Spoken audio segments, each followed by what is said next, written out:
Dimple Yadav of the Samajwadi Party, along with some of the other SP MPs, have all been detained. This is also, in a sense, a way that the opposition seems to have gotten together to corner the government.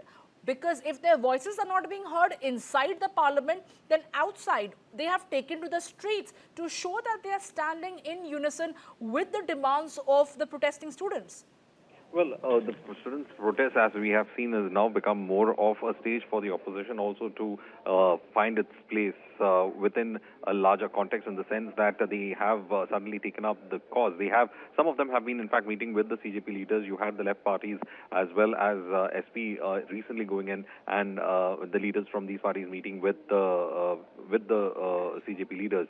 Now, it looks like they have found the stage for which they wanted to have an effective launch a protest against the government, and therefore this particular protest has come in quite handy for the opposition. And since it's happened on the first day of the monsoon session itself, with most of the MPs of all the parties being present for the session and happening in right at the corner of the parliament, it is quite a stage that the opposition has in fact gotten when it comes to this protest. But the larger question is that the protest has got genuine grievances that are to be looked into. One is about the paper leaks that have been happening not only with NEET but across the country with several important exams, even with regard to state governments as well.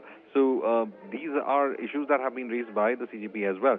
The other aspect of it has been with regard to accountability, which is something that has been one of the aspects of the demands that have been put forward by the CJP, especially when it comes to who is going to be responsible for what went wrong, is the big question that we've been asking. Now, this particular march, well, it's been taken out and there is no permission for it, because simply being with the session in place, security had to be put in place first, and you have the Delhi police, in fact, taking care of that aspect of security, and therefore it was very difficult. It was well known that there wouldn't be any permission being given because of the session being in process and the standard security protocols coming into play when the monsoon session is happening. So that was in fact well known, and therefore, despite that, the CJP did go ahead and ask for permission, and which was effectively not given by the Delhi police.